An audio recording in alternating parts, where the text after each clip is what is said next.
to order Wednesday, March 5th, Public Works Committee. I'm Councilman Rosendahl, Chair of the committee, and I'm joined by none of my colleagues. Mr. Smith is at a joint meeting down on the council floor on plastics, and what do you do about that? And I don't know where Mr. Alicon is. Is anybody from Mr. Alicon's staff here? Okay. So could you, Roz, just tell me, what is the procedures when it's a one-member committee, just so the public can understand? Okay, the reports would be sent to council as a communication from the committee.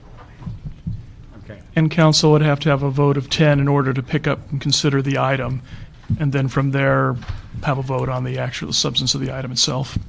Okay. So to all my wonderful constituents from the west side, thank you all for coming. You're filling out those cards. This is a one-member committee today, and whatever action we take will be sent to the full council by the chair, and you need 10 votes to act on that particular item at the council floor. That is correct, and additionally, public hearing will have been considered not to have occurred, so there'll be a further session of public hearing at the actual council meeting. Regardless of have a public hearing here. Correct. There's only one member here. Sure. Very good. So we all know that. You might all have to come schlep down to City Hall and to the main place to play out some of this stuff.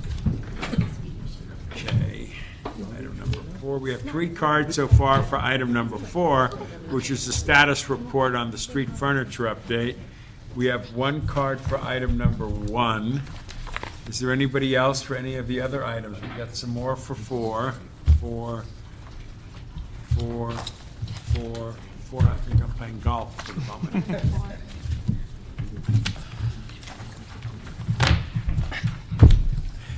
Okay. Oh, from Jack Weiss. Have we made copies of his report on number 4? So the world can know what Mr. Weiss has said? Yes.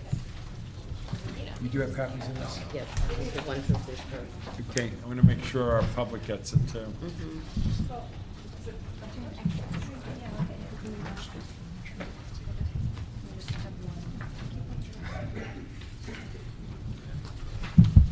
Great. Okay.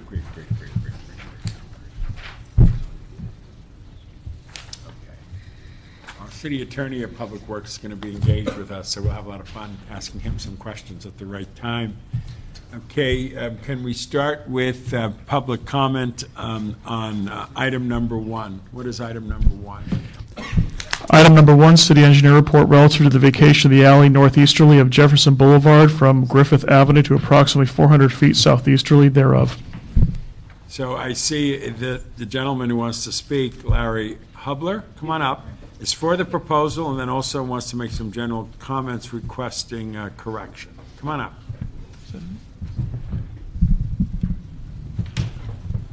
Good afternoon, council member. Good afternoon. My name is Larry Hubler from represent Los Angeles Unified School District, and for item number 1, we have there's actually a change to the location of the alley. There's 2 conditions to change on the city engineer's report on paragraph 4C and also on paragraph 5D.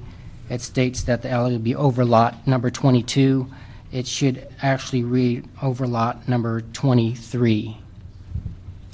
Staff, does anybody want to react to that? Edmund Yu from Public Works Engineering. I have a chance to look at the plot plans for the school before the hearing, and I agree with the request, so we will support that modification Very to the good. conditions. Very good. Simple enough. So if I had a colleague here, I'd say let's have a motion to approve, and we'd approve it, but since I don't, we're just going to forward to the council for action. Okay, thank you. Thank you. And does it not go on consent? No. No, since we had public discussion on it. Yeah. So you need to be there, Larry, but, you know, if you don't want to talk, then it will just happen. If you want to talk, I'll open up the public hearing, and you can get up and say that or not. Unless there's opposition in the card or something, it should be just routine. Okay? You're welcome. Item number 2. Item number 2, motion, Wesson Weiss, relative to the closure of the alley parallel to and between Western Avenue and St. Andrews Place from 30th Street to 31st Street. Staff, anybody want to react to that? Yeah, you should stay there for a while. Edmund Yu from Public Works Engineering.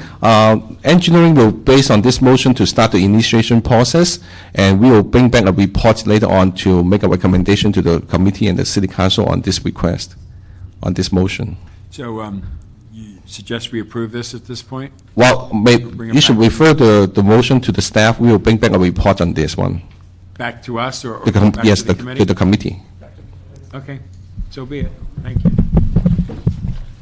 Easy enough. Item number 3. Item number 3, Chief Legislative Analyst and Community Redevelopment Agency reports relative to the construction of streetscape improvements along Pico Boulevard corridor of the Pico Union Redevelopment Project, area numbers 1 and 2, and funding in connection with said improvements. Yeah, and this was theoretically put on the consent calendar because there was no concerns about it. Does anybody else want to voice any concerns in the world today? Okay, then we'll just move this forward too for council action. For clarification, then, we are approving the recommendations as contained in the CLA report and the CLA December. and the CRA report, right. Great. December 20th report. Very good. December 20th report. Okay? Now we're up to the hot button item. Item number 4. Okay? What is item number 4? Item number 4, continued from February 20th, 2008, Bureau of Street Services to report in response to motion, Rosendahl Smith, relative to instructing the Bureau of Street Services to report on the status of siding permits for the Coordinated Street Furniture Program elements. So can we have a report first and then kind of sit on the edges as the public comes up and be prepared to respond to the public afterwards? Yeah, come on up, Chris, for a minute or two, but we'll have you back as the temperature rises in the room. Good afternoon, Lance Owishi with the Bureau of Street Services. I'm the contract administrator for the city's Coordinated Street Furniture Program. 2 weeks ago, we came before the same committee and were able to report that we had approximately 99 new furniture sites that were permitted as of the January 15th council action. Within the last 2 weeks, we've basically had about another 110 sites approved, and so it brings our working number up to approximately 210 newly approved sites since the January 15th council action. And with the March 15th date approaching, we're still continuing to meet with council staffs and community members to seek out additional site approvals, and we're hopeful. We are short approximately 290 sites, plus or minus. Now, what is this magic date, March 15th?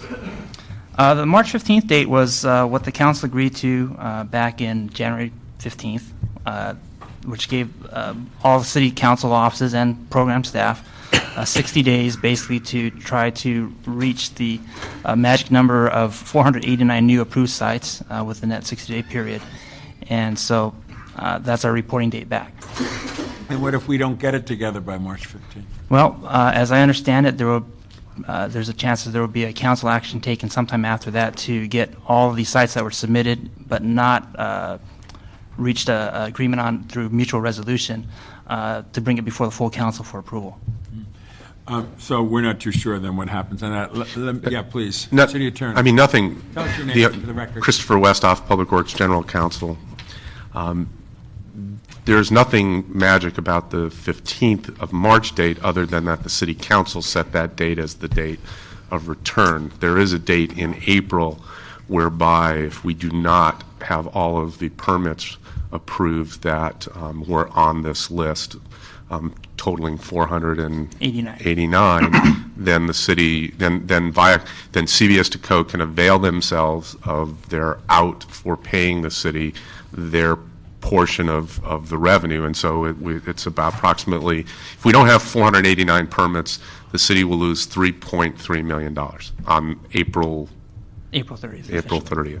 I lose, what do you mean? Will I ever get it back once you No. get the numbers together? No, Why? it's forever gone. Why is that? Well, the way the contract was set up, the city's responsibility under the contract was to approve certain permits by certain times, and if the city met its obligations, then the revenue that was to be generated to the city for approval of those permits increased according to the schedule set forth in the contract. If the city didn't meet that obligation, the response from the joint venture was that they did not have to pay the city a certain percentage of the revenue that was due in each of those years. And so until we come into full compliance with the contract, we cannot obtain the full amount of the revenue that is set forth in each year in the contract. So in other words, if in year 3 we lost revenue, in year 4 we lost revenue, in year 5 we lost revenue, and in year 6 we lost revenue. We are now in year 7, and so we will lose that revenue and we will never recoup it back. Now, if we approve those contracts after April 30th and ultimately get those sites approved, we will gain then, in my mind, based on the contract, the revenue that is set forth in the contract for year 8, 9, 10, 11, 12 through year 20. But we will never be able to recapture the revenue that we lost. And the simple, reason is that the street furniture wasn't on the street gaining revenue by the advertising on the packs and on the shelters, so that revenue was not there for the contractor, and therefore was not there for the contractor to give to the city in compliance with what they promised us in the contract. Yeah, So it's a your 3, 4, 5, 6, 7 that you just said, how much money did the city not get? I believe it's approximately 9.7 million at this point. So the city lost 9.7 million because they didn't have these packs and Correct. pillars and other stuff. and shelters, for that matter. I mean, all three. Yeah, right. Okay, when was this deal negotiated? The contract was actually signed executed by the City Council on December 21st, 2001, and so that was the official initiation of the program. There's But the- nobody on the council from that period, is there? Councilwoman Perry was there, I believe. Councilwoman Perry was there? Yes. Not sure who else was there, but yeah, there were several folks. I think Councilman Weiss was another person that was there on the council at the time.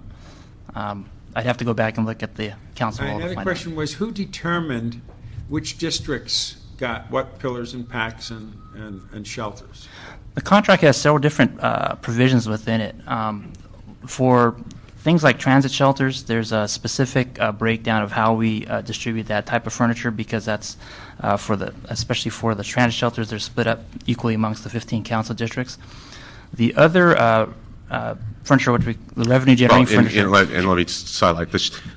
In addition to having the general split among the 15 council offices, the city retained the right to cite 400 shelters itself that were non-revenue generating. So, for instance, if there was bus ridership in areas that couldn't generate advertising revenue because the joint venture could not sell that advertising, the city maintained the ability within the contract to cite 400 of those shelters in areas which couldn't generate revenue, but which had bus ridership that should benefit from bus shelters. And so we did, in that particular amenity, maintain control over at least 400 Were to there cite any for issues ourselves. about the shelters throughout the city and getting them on time? Yes, there are some, still, Still on the shelter? correct.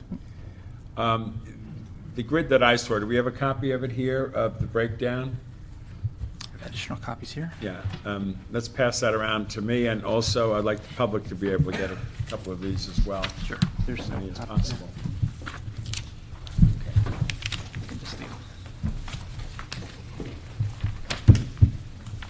And Little show and tell, folks, this is a grid, and it says Coordinated Street Furniture Program, and it lists it by CDs, and it talks about shelters, packs, and pillars, Correct.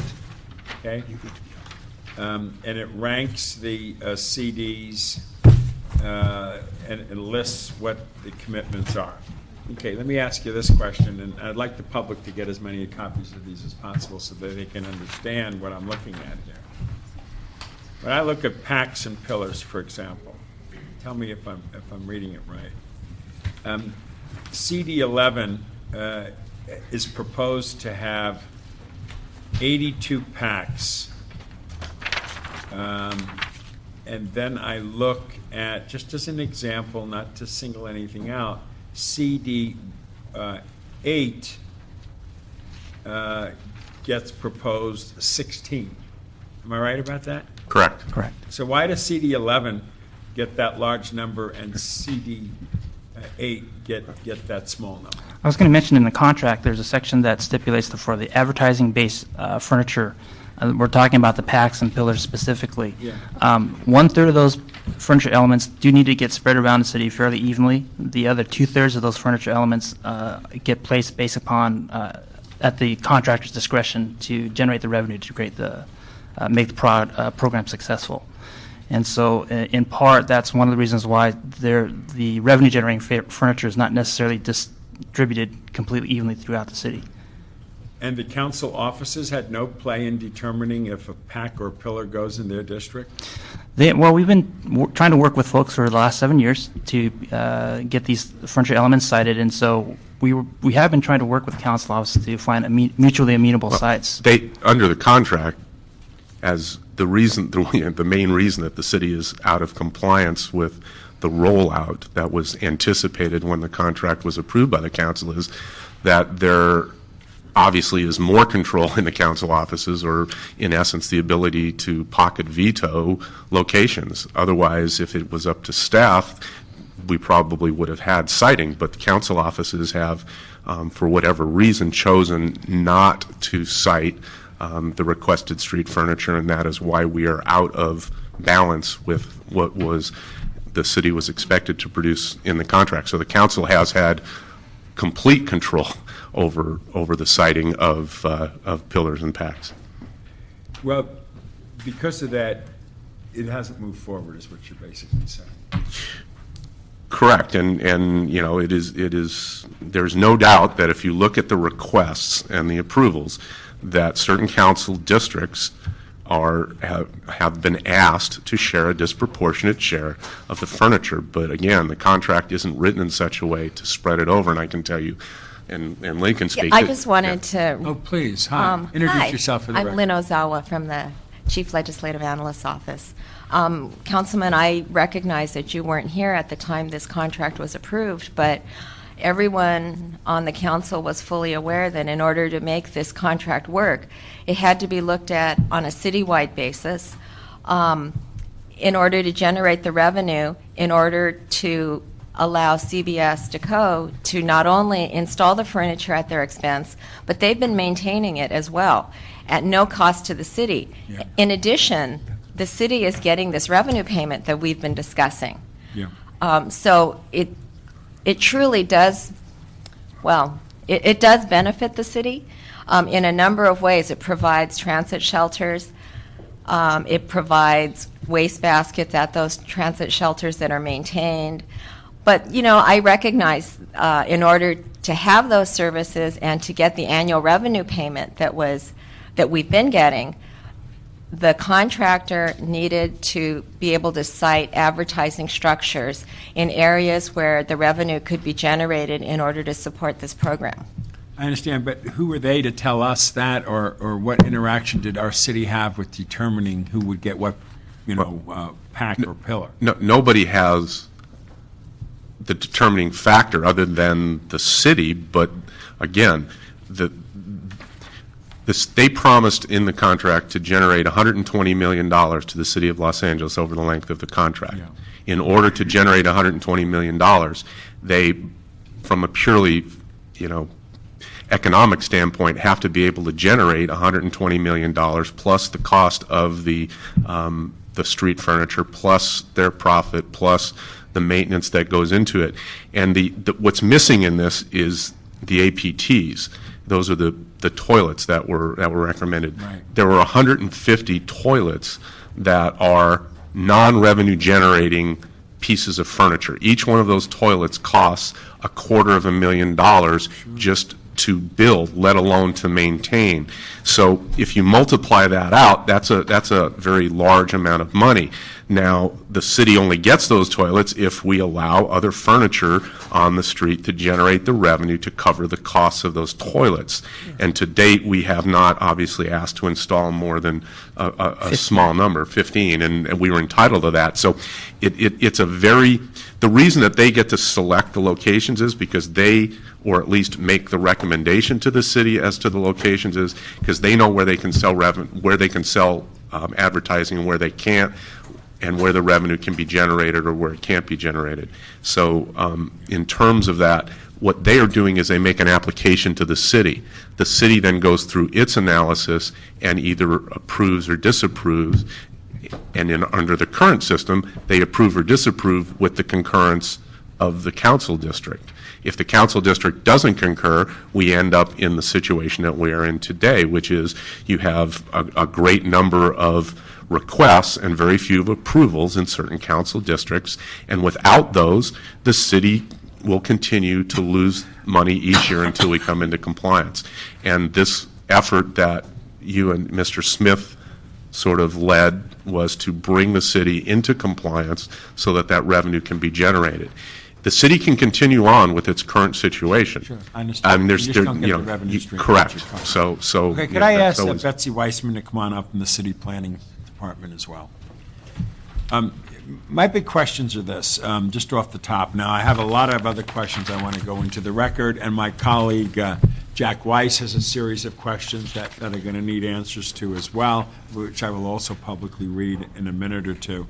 But when you look at the chart, you can see that CD5, they're asking for, just on the PAC side, 150, CD11, 78, CD4, 82, and if I just put one more into the mix there, CD9 is 60. And if you look at those large numbers, then you begin to drop off, and then various other districts like CD6, they're asking for 17, CD7, they're looking for 16. It's all over the lot, is what I'm saying, and you have a cluster of CD4, 5, and 11 that get the bulk of these packs. Am I right about that stats there? The numbers obviously speak for themselves, Councilman, and I mean, there's a very simple explanation for it. The districts where they have requested to place this particular pieces of street furniture are the districts where they believe they can raise revenue, sell advertising space on the street furniture in order to generate the revenue to pay the city, to cover the costs of the APTs, and to cover the cost of the furniture and generate whatever profit they generate from this contract. I mean, that's why it's distributed that way. Okay, do you think that the rich white people can? I'm just telling you, you can ask them why they ask for those, and I'm just from my perspective, everything is run by economics, and the reason the requests are set up the way they are, I assume, is because they can generate more revenue in this configuration than they can in some other configuration. Okay, we'll hold that thought. Betsy, planning. We have like on San Vicente, the San Vicente corridor planning. We have lots of different planning structures. You are the city's Department of Planning. How do you view the way the numbers are set up and the impact it has on certain districts? Thank you, Council Member. Betsy Wiseman with the Planning Department. Let me back up just a little bit. Please. Before I respond to that. Certainly there is a role for city planning in all of this as well, and there has been since this program has been initiated. The City Planning Department is responsible for the general plan of the city, and it does spell out the physical development in the city and coordinates with all the other city departments in terms of how that development goes throughout the city. As you know, our planning director, Gail Goldberg, has been going out to many of the communities, and we are currently working on 12 new community plans. As part of this, one of the big pieces of city planning is urban design, and it is talking about not just the private buildings, but the spaces connecting and in between. We're talking about making great streets in this city. We're talking about walkability, about pedestrian ways. We're looking at street standards. We're looking at all of those issues. We have specific plans. We have other plans that talk about the public right-of-way. Certainly, these are issues where we would need to be involved in it. My staff was notified just recently that suddenly there are going to be 500 of these individual sites that they would need to be addressing. That's a huge impact on them. They were told they have to respond within 30 days. It's not just the council office. There's a process in place to go through the planning department. And per the planning department's policy at the beginning of this program, the street furniture locations, we have to look at them and see if they directly conflict with policies of either an adopted or soon-to-be adopted streetscape plan, specific plan, or special overlay. While this was not in the contract, it was negotiated, and it's part of what we have been doing. It's also, according to the list that I have here, that some of these previous ones did go to the Ventura Boulevard Design Review Board, and that they have gone to design review boards. So in the areas in the west side, like you mentioned, San Vicente, there's Westwood, there's others, wherever we have design review boards, they would need to go to those for recommendations. That takes a period of time. It involves staff. Nobody even told us about this in terms of the sudden increase. We've just had a few of these over the last few years. Suddenly we're talking about 500 of them. So certainly planning needs to be notified and part of this. Chris? Well, I mean, first of all, this contract has been in place for 7 years. What is happening now is the council has a choice as to whether or not it wishes to bring the city into compliance with the city's obligations for the approval of permits or not. The downside of not doing that is pretty clear. It's $3.3 million in lost revenue to the city. Whether planning does not have an official position in the contract. The placement of street furniture in the public right-of-way is under the purview of this contract and the Department of Public Works, because it is the Board of Public Works by charter that has authority. This contract does not mention any specific plans. This contract came later than all of the existing specific plans. And So is that our land use disregarding?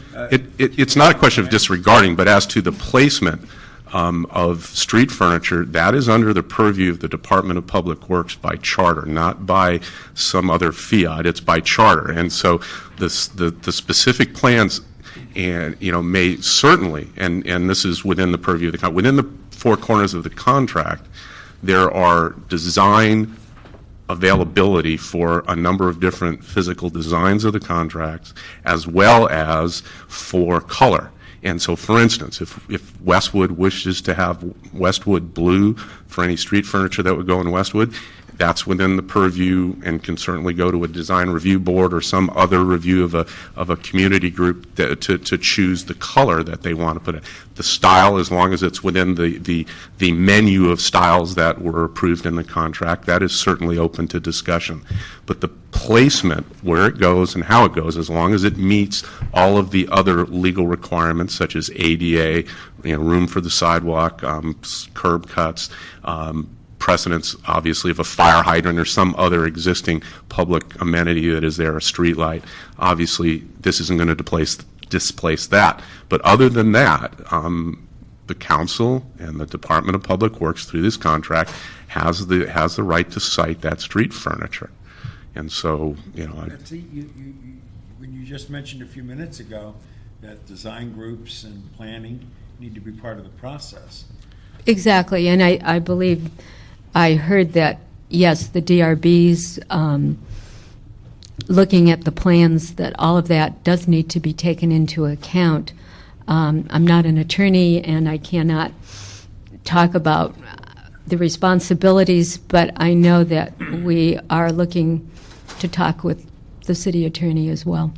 And I spoke with the city attorney that advises Planning? Correct. And We are in concert with with our agreement clearly is that this contract supersedes all of the specific plans relative to the placement of street furniture.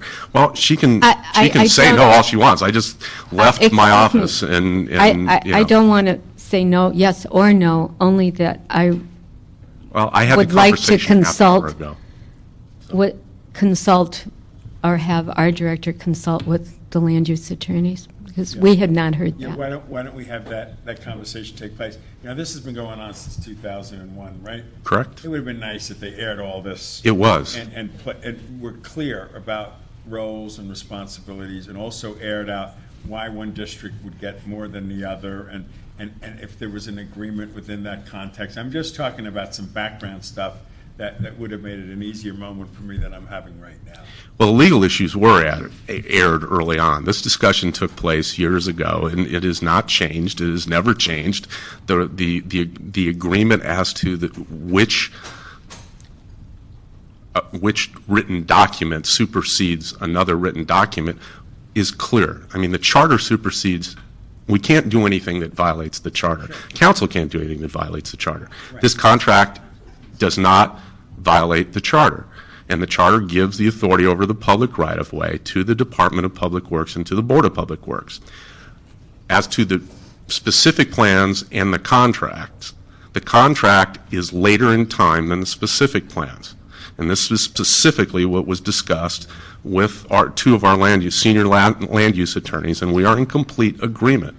The contract is later in time. The council is presumed to have the knowledge of all of the specific plans when it approved the contract for the street furniture. Right, and in presuming that, if the council wished to have those specific plans supersede the contract, it would have been set forth in the contract that way, or would have had to have been set forth in the contract that way. So that is sort of the framework within which this was discussed. One would have hoped that, Chris. Sure. I just want to make sure people understand when I just talk about my district, not to be particular about it, but we have been moving rather aggressively in the last 60 days to get a lot of support from various community groups. But the way I operate is community first. Policymakers interact with it, and so I take it very seriously when my community groups speak on an issue that it's respected by my office. For instance, on the San Vicente corridor, speaking with some of the constituents, they pointed out how within their design group, I mean, they have put down benches, they've paid for it, they put down garbage cans, which they pay for, they've landscaped it the way they want to. They've really taken an engaged role on San Vicente Boulevard. And then when they're under the impression that maybe they might get some pillars and packs that they don't want, that destroys what they consider their aesthetic, there's an issue there. And what you basically say, well, the charter says you can do this or that, but don't the council members have discretion on those aspects? Absolutely, and you have discretion within it. Remember, they have requested more street furniture than we are legally obligated to give them in terms of the number of permits. Right. So which ones are ultimately approved and which ones are ultimately not approved, right, that's within our discretion. And again, we can continue to implement the contract as we have, and that would mean we don't have to give them any additional permits or meet our obligations, and they will operate under the terms of the contract and withhold that revenue. My hope is to be able to put more of these up, maybe determine different CDs that make sense than the way it's presently laid out in 2001. And the city changes, the city moves around. It could be a negotiated discussion. None of this was in the contract. Okay, none of none of the numbers. The only number that was in the contract is that they had to, for instance, and we'll use packs.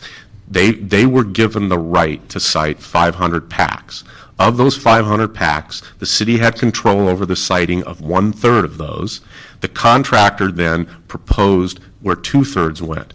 The numbers that you see here as to each council district are not in the contract. That is the joint venture proposing to the city to place those numbers in those areas. But like I said, if you add up the total number of proposed packs, it's 638. That's correct. Okay? We only have to give them 500, which means there are 138 of their requested locations that the city doesn't ultimately have to permit. We only have to permit 500 of the requests. Okay. So it isn't laid out, it's just they're requesting this by these numbers. I appreciate that. Appreciate you saying that. And let me put some questions into the record, and then we're going to ask the public to come on up and speak, okay?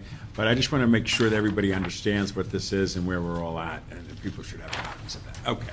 All right. Let me read for the record some questions that I have that we're going to want to report back on, and we'll have copies of this. One is, does the installation of large commercial signage within a residential zone violate municipal code restrictions? If so, doesn't the municipal code trump the contract, making it illegal to install such commercial signage within residential zones? And you trump that by saying the charter and all. Well, I can also tell you from a purely contractual standpoint, none of the PACs and/or pillars will go in residential zones.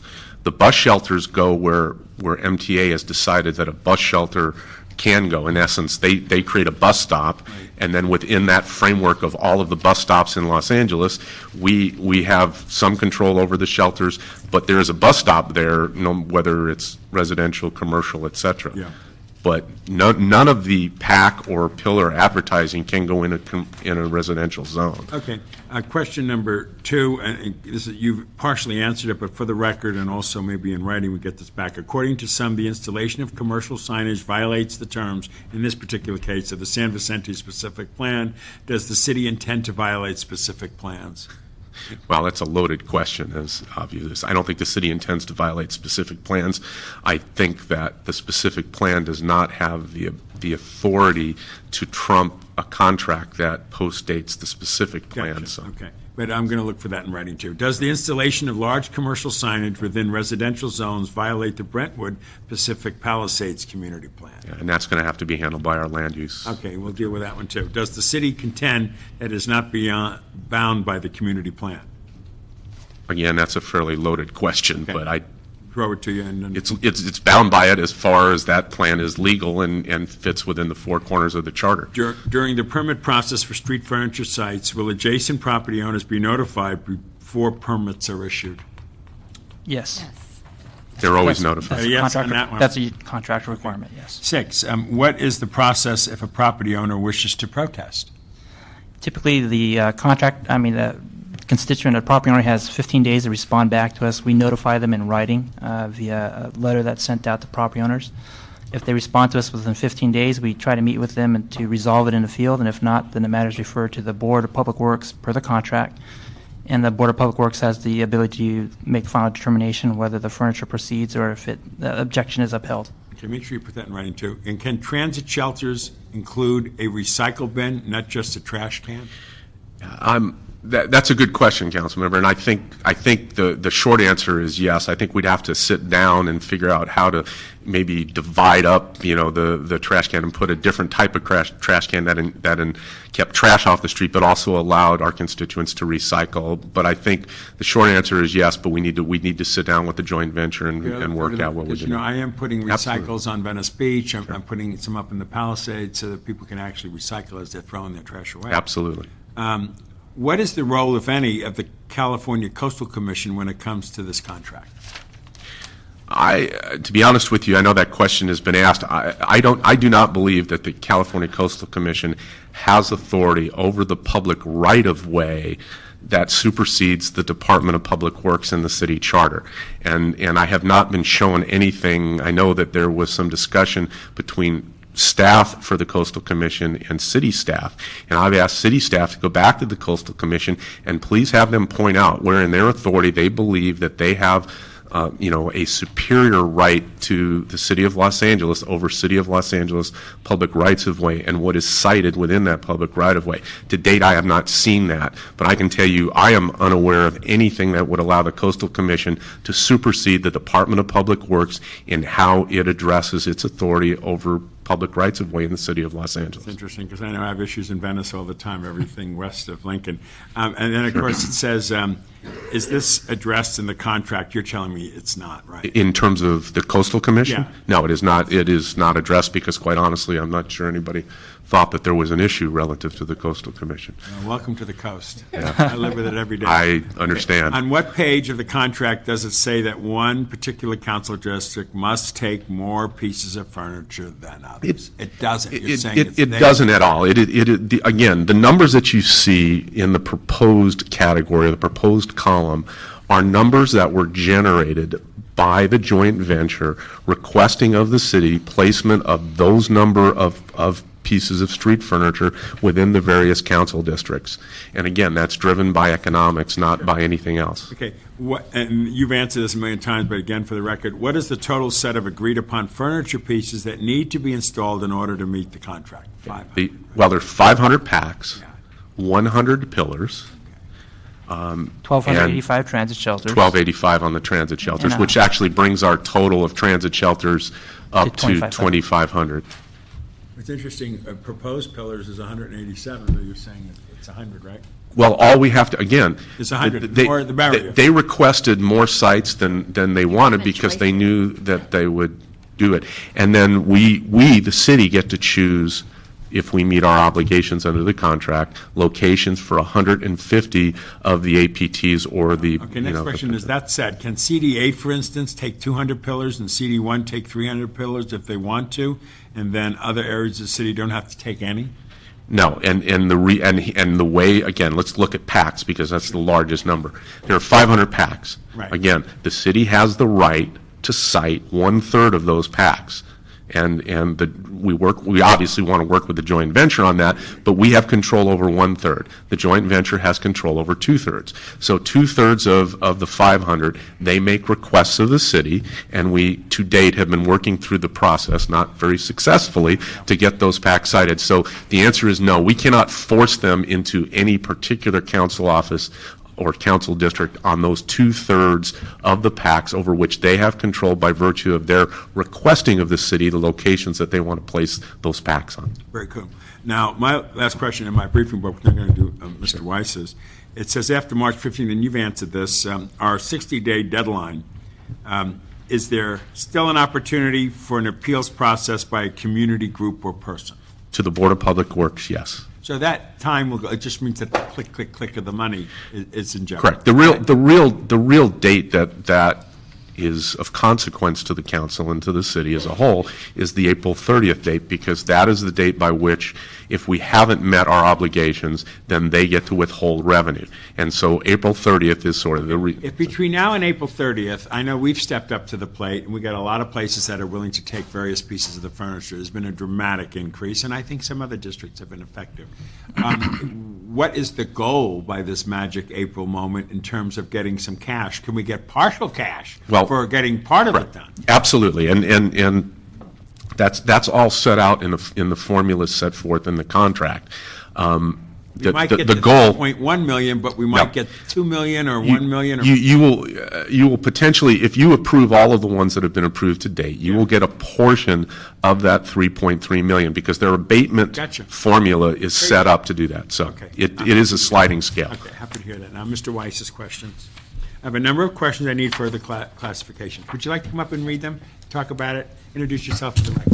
Lisa Trifoletti on behalf of Councilmember Jack Weiss. Good afternoon. I believe, as you know, Councilmember Weiss has consistently voted against the street furniture program, but he also understands the need for the city to meet its contractual obligations, and our office has, like yours, been working very hard with the community, with Viacom Deco, to find acceptable locations. Through this process, however, we have, several concerns and questions that you have raised, and I wanted to read them for the record. Some of them have been discussed, some of them have not. Does Viacom Deco contract, which places hundreds of structures in the public right-of-way, did that qualify as a project that was subject to CEQA review? The contract, again, as you stated, appears to be silent about the distribution of packs and pillars throughout the city, and while the revenues of the street furniture are distributed equally among the council districts, our community has asked a similar question that you have raised. Why are the large majority of the kiosks, packs, and pillars not distributed equally, and why are they, the majority of them, located and proposed for Council District 5? Let me just interrupt for 1 second on that point. Obviously, I feel that if you're going to take the pillars and the packs and this and that, you should get the revenue not spread 15 ways, but spread by your districts that take on that extra responsibility. And the council can choose as a whole to redo that portion of the contract, because it has no impact on the joint venture. So if the 15 council offices get together and decide to redistribute the funds, and you have the authority to do that. So as a group, so it takes 8 votes, and you get to redistribute the funds. So, But at the time the contract was approved, initially, the council at that time chose to divvy up the money on an equal basis. Right. It's the same issue sometimes I have with the parking meter business, which I think a good portion should go back to the district that puts the parking meters in place, and not just willy-nilly into some general fund. I think there's also, just some confusion and miscommunication with our community in terms of whether the siding of the packs and pillars are negotiable. I mean, in some conversations with the folks from Viacom it seems as if it is not negotiable, and another, at this venue, we're hearing that it is negotiable. So that has not been made clear to our office and to the public. If you look at the actual language of the contract, it says Section 4.2.2, Step 7. It actually states explicitly in the contract that Street Furniture's task force will review the sites to, quote, ensure conformity to city codes and ordinances, and to evaluate the various design elements of the street furniture. So to me, that seems, and I just would like to get some clarification, that the terms of the contract itself appear to state that the site placement must be consistent and conform to city codes. And so therefore, we don't understand how we could skip or bypass specific plan requirements that say, there needs to be design and review board. I know Westwood Village specific plan calls out for design and review board approval for placement of packs and pillars in the public right-of-way. I think Betsy made a comment on that as well. Right. Weissman. Also, just wanted to make sure, if the city council can require Viacom to work with business improvement districts. It did call out for neighborhood council, but it didn't actually specify bids. And then in terms of the, how is the city going to be assured that we receive appropriate compensation in compliance with the contract? It doesn't seem clear how the city council will be informed about the revenue that's being generated from the advertising. Is there going to be an agency, a third party that's responsible for auditing? We just want to understand what the public oversight will be for the receipt of the generated revenue. that one, the city has the right to audit the contract, under the contract. By the way, the $120 million guarantee is just that, a guarantee. It's a guarantee against a certain percentage of revenue. And so obviously it's in the city's best interest if revenue goes above, what is promised as the floor for the city to look at that. And the city has the absolute right to audit that, and will be doing that once the city meets its full obligation under the contract. Because at this point, we haven't allowed them to roll out the furniture, so we're not getting even the guarantee yet. So once we get the guarantee, then it will become incumbent upon us to make sure that we're maximizing that revenue. The ordinance issue, again, the design review is allows discussion about color and type within the 4 corners of the contract. I don't think we can go outside of the list that there. Now, the joint venture can voluntarily, if there's another design that the co puts on the street that is loved by a particular area of the city, and the joint venture wishes to substitute that out, that can certainly be negotiated. The problem we're in today, unfortunately, is that the compressed time frame, due to the fact that the clock is ticking, makes all of that Let me just ask you, difficult. the clock is ticking. It Sure. was 2001. The others you didn't read, but we covered them? Okay, thank you. Thank you very much. The history of this from 2001, have any of these things been put in over the last 7 years? Oh, yes. You can, Okay. if you look Has at the revenue it. stream come from those that have come in? I assume it has. Yes, Do we know? to a certain degree, Well, yes. yeah, I mean, have we gotten the revenue from it? Oh, absolutely. Okay, so in other words, when we show that some have already been in there, whatever the year that was put in, Correct. that revenue is generated and is coming into the Correct. city. Do you have any sense of how much revenue has come into the city since we started this in 2001? If my memory serves me right, about $16.6 million. So $16.6 million have come in. Correct. Correct, half of which went to the general fund and half of which was distributed among the 15 council Equally. offices. What we need to remember is that our existing contract for bus shelters that predated this, we had about approximately 1,200 bus shelters on the street already before this contract was signed. That those 1,200 bus shelters generated in excess of $2 million to the city every year Very good. from that revenue. So, so that it's not clear, we would have gotten $2 million a year moving forward from 2001 if we hadn't signed the contract. So if you multiply the 2 million times the 7 years that we've been in, that's 14 million that we would have gotten under the old contract, and the differential between what the old contract and new contract was, Okay. is My pretty. folks are laughing a little bit, and so am I and myself here. But the bottom line is, we have been taking in revenue from this process. Even if we don't read a specific number any given time, the formula does work. So whatever we get installed by X date will generate revenue for the city. Correct. Okay. It just might not be the max amount, which was based on maximum placement. Right. We should have had $25 million, received $25 million, and like By now. Right. We received about 16.6 So mil. we're 16.6 now. Okay, and as we move forward with this, and there's been an acceleration among many of the council offices, at least since I put the energy out there a few months ago, it's increased. Definitely, certainly. Okay. And so when they say the city is losing money or this or that, we are on a steady increase. Very slow, yeah, at this point. But we've it is- accelerated the last 60 Correct. days. Correct. Okay, very good. You all can kind of sit aside a little bit, and we're going to let the public come on up and speak. And remember, public as well, since I'm only one member here, there might be a need to come back again to the city council where it would continue to have itself heard. But at this point, since I am not going to take this out of committee until we get more clarity on some of these questions, there's not going to be any like slam dunk council action that's going to make things happen that we don't want to have happen within our community. So I just want to tell you that up front at this very moment. If I could ask Sam, if I'm reading it right, is it Sam Rubin? Come on up, Sam. If I can ask Wendy Sue Rosen to come on up. If I can ask Brian Gordon to come on up. If I can ask Ray Klein to come on up for the first 4 seats. Those 4. Ray Klein, okay. Brian Gordon, come on up. Wendy Sue Rosen. And Sam. Sam, you're up first. Hello, I'm Sam Rubin, and my name's Sam Rubin. I'm a resident of the Pacific Palisades since '87, and I'm also on a board called Palisades Pride. Great group.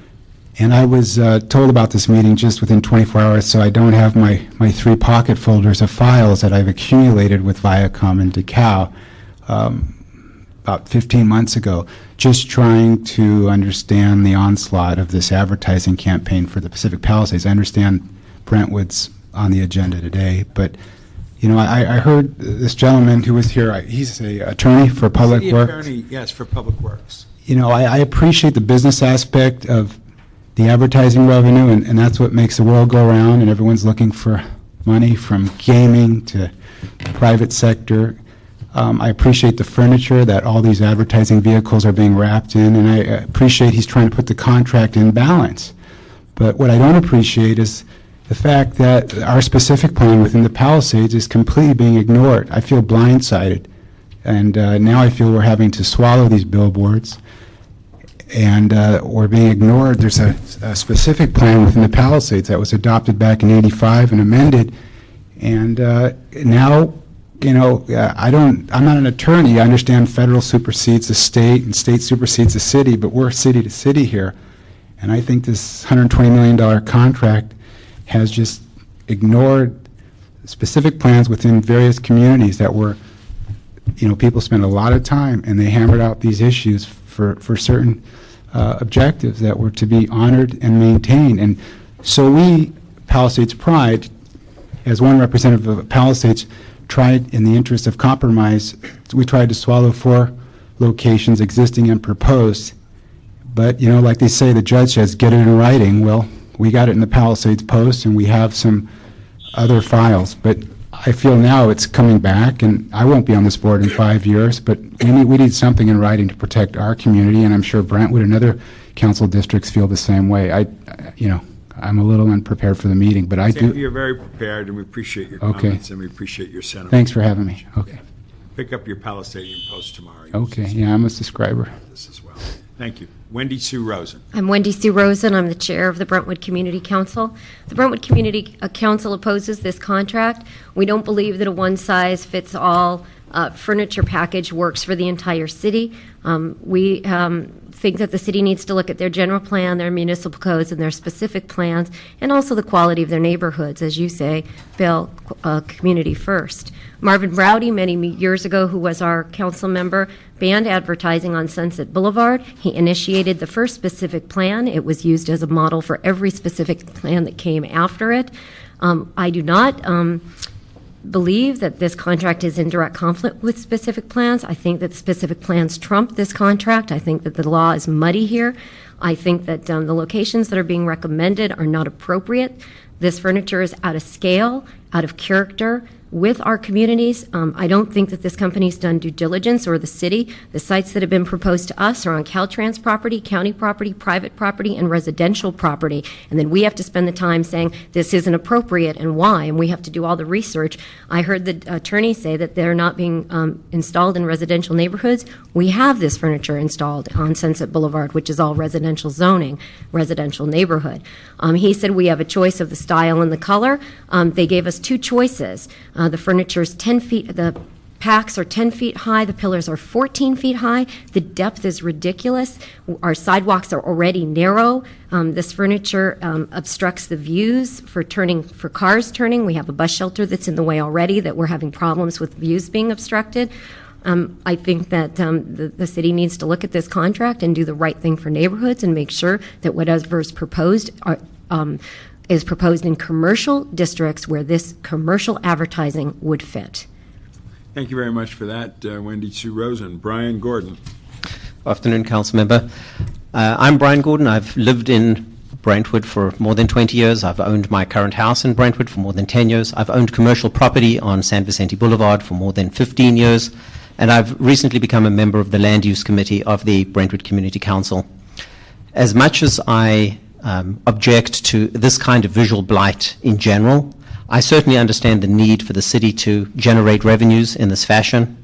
However, I feel that it's more appropriate to have these things on commercial boulevards like Wilshire Boulevard, Santa Monica Boulevard, where the scale to the office buildings is more appropriate. I strongly object to having advertising of this nature on Sunset Boulevard, a residential tree-lined boulevard that's actually beautiful. And I'm actually outraged for them to consider putting this onto specific plan areas like San Vicente Scenic Corridor. This is a protected scenic corridor. There's a specific plan that is in place designed specifically to protect against this kind of intrusion. There are signage ordinances. The median is protected. I've only recently become aware of this in the last few days. I've seen proposals to actually install these on the protected median, which is specifically prohibited in terms of the specific plan. I found out that the commercial property I own, which is on the corner of San Vicente and Barrington, where the Starbucks and Pinkberry and E-Trade is, that they're proposing to put a 14-foot pillar by 3 foot right on the corner. I don't think that they've considered that this would block tenant signage. This would destroy the patios that we've created. This would destroy the ambiance. This would destroy the quality of that street. And I don't think that they've considered the diminution in value to the commercial properties and the residential quality of life that this would bring about. And I strongly object in the biggest possible terms to this. Thank you. Thank you, Brian. Appreciate your comments. Raymond Klein. Raymond Klein. I'm Vice Chair of the Brentwood Community Council. I'm here only as a messenger for the Brentwood Homeowners Association, which has a letter that it would like to submit opposing this advertising on San Vicente and Sunset Boulevard. I testified before the Budget and Finance Committee last week, so I know how badly the city needs money. However, these things, when you really come down to it, are just small billboards. And Sunset Boulevard is not a commercial street. That is residential. There's nothing on Sunset except for homes and multifamily units and churches. There are no commercial establishments on Sunset Boulevard. They don't belong there. And in terms of San Vicente Boulevard, we were just meeting with the planning department elsewhere in the building, and I happened to read for the first time the guidelines under the San Vicente Specific Corridor Plan on page 19, which say the purpose of signage on the San Vicente Corridor is to provide identification for businesses and to assist pedestrians and vehicular traffic in locating their destination. Signage is not intended to be used for advertising. That's from the guidelines for the San Vicente Scenic Corridor Plan. These just don't belong on San Vicente or Sunset. Thank you very much for your comments, Raymond. Okay, Don Keller, you folks can leave. We're going to bring out other folks up. Thank you for coming up. Yul Kramer, is that pronounced right? No, but it's okay. Danielle, is that Danielle Elliott? Oh, I got that right. And that's the extent of my public comment cards, unless somebody, wait a minute, here's another one. Steve Gilbert, where's Steve? Come on up. Okay, so we have Don Keller here, we have Yuval. Yuval, okay, Yuval. And we got Danielle, and we have Steve. Okay, great. Let's just start with you, my friend. Honorable Councilman, thank you for hearing me, and to yourself and the absent members of the committee, my name is Donald Keller. I'm a director on the board of directors of the Brentwood Homeowners Association, and I'm the co-chair of the Brentwood Community Council Land Use Committee.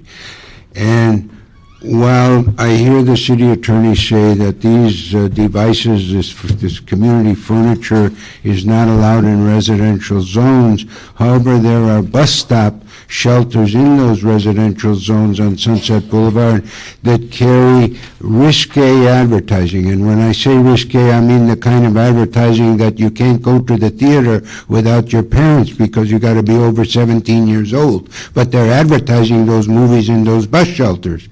And they want to advertise them in some bus shelters where students are boarding the buses in Brentwood. So this should be controlled somewhere between Public Works and the City Council.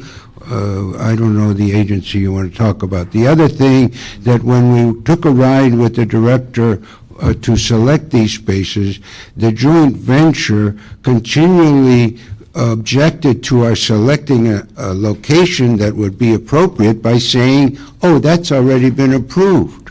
Well, it hasn't been built there, and they don't have a permit to put it there, but somebody excluded. In other words, we're trying to develop more locations in CD11 in the Brentwood district, and the joint venture is preventing our selection. So I don't know how that works. Thank you very much. Thank you very much. Yuval? Yeah. Introduce your name for the record. Oh, yeah. My name's Yuval Kramer. I'm a board member of Mid-City West Neighborhood Council. I represent homeowners. We had a meeting last night. Mid-City West is what, CD? CD5. Okay. And a little 4. But we had a meeting last night. We have a Transportation, Parking, and Streetscape Committee, and they met again last night on this issue. And we worked on the lists of proposed locations. And as far as the bus shelters, we added a few locations to the list. The kiosks, we removed a few from the packs. We removed a couple of those. And the pillars, all the committee members were totally opposed to the pillars. We don't want any pillars. But given... Where's your area? How much of that is CD5 and 11 percentage? Are you going to be able to extend my time? Yeah. Okay. Sure. Anytime I ask a question, I'm extending your time. Okay. I'm just waiting. I put it on vibration. Okay. Whoever it is, they're going to have to wait. No, but with the pillars, they're 6 feet wide. They're 15 to 18 feet tall.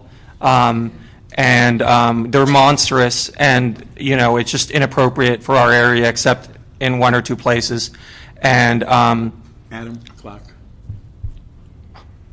So anyway, but given the fact that we didn't want to just say, so we're saying we don't want any of them, but we're also saying if we have to take them, we were asked to proposed for our neighborhood council was 19 pillars. We reduced that by at least half, so we took at least half off the list. And proposed for our neighborhood council, by the way, was 38 packs. So the pillars was a big issue, and I think is going to be a big obstacle in within CD5, because CD5 is getting half of the pillars for the whole city of Los Angeles, and that's just not right. The fact that all of these are getting dumped on CD5, and then so that was an issue. Another issue was the Orthodox community. We have a number of Orthodox members on our board and one on our executive committee, at least one on our executive committee. And they don't want any of the PACs, anything that's proposed for their area, they don't want any of it. And the reason is because of content. And they submitted this letter, which I'm submitting to the file. Please, thank you. Opposing all of it, unless, they have a lawyer involved that presented this. And they want something really strong. They don't want just something verbal saying if something's offensive, we'll come out within 24 hours and remove it. They want it so that it isn't installed in the first place, anything that's offensive to them, because of religious reasons. So that is an issue. So the pillars are a big obstacle, and what the Orthodox community's concerns are as well. And I would also like to say, besides commercial owners, commercial tenants should be able to be given notice and object to these kinds of installations. And finally, we wanted swaps. We wanted the ability to swap a pillar for like three bus shelters, or in other words, to get rid of pillars and exchange them for like 2 PACs, because PACs were less offensive to us than pillars. So to come up with some sort of ratio, and this would involve the city renegotiating the contract with the joint venture. But that's something that we would really like the city to look into. The city's supposed to be getting under the contract 100 pillars. If we can contracts can be modified under mutual agreement, yeah. Thank you. Thank you. Appreciate your comments. Danielle. Danielle Elliott. I'm here representing the Beverly Wilshire Homes Association in CD5. When Mid-City West approached us as to where we wanted to have some of the street furniture, we were told that we did not have a choice as to whether we would have street furniture. It would be there no matter what. And when were you told that? How long ago? I have it in an email from CD5, and I can forward it to the committee if you want. Like a month, a year? Within the last 2 weeks. Okay, thank you. And we resented the fact of having all these items dumped into our community. We live in an older community where many of the sidewalks have been cut back to accommodate traffic. And currently, we have so much that is on the sidewalk is impeding the public right-of-way. And we'd like our community to be pedestrian-friendly. We're now having to traverse over a number of tables and chairs and heating lamps and umbrellas, because we are in a neighborhood that has a preponderance of restaurants. And many of these items, as was mentioned earlier, like the transit shelter is out of scale. For a second, Councilman Richard Alarcon has joined me. I now have a committee. Thank you. Hi. Go Welcome. for it. Continue. I did take some photographs of how this really impacts our sidewalks. I don't know if you want to, but I will submit it for the record. In that many of our commercial retail establishments are now becoming restaurants, so they do go out into the public right-of-way. So we're no longer able to walk the streets. Many of these shelters are also being pushed back when they're being built. They're pushed back as far as they possibly could. They can be, but when people are queuing up for a bus, there is nowhere to walk, so we have to walk into the street. I do have a question regarding the contract. I was told that the contract is a 10-year contract. Is that from 2001? 20 years. 20 years. And does that start from 2001? Correct, yes. Okay, thank you. And I'd like to submit the letter from Beverly Wilshire Homes Association opposing any of the street furniture. And also just to bring to the attention that there are a lot of private contractors that are just putting billboards all over our neighborhood. And this is just an outrage that more is just not better. And it's just that the city is just trying to derive some of the revenue from all of this. We're really offended by it. Thank you, Danielle. Appreciate that very much. Steve Gilbert. Yes, thank you. I can now say gentlemen.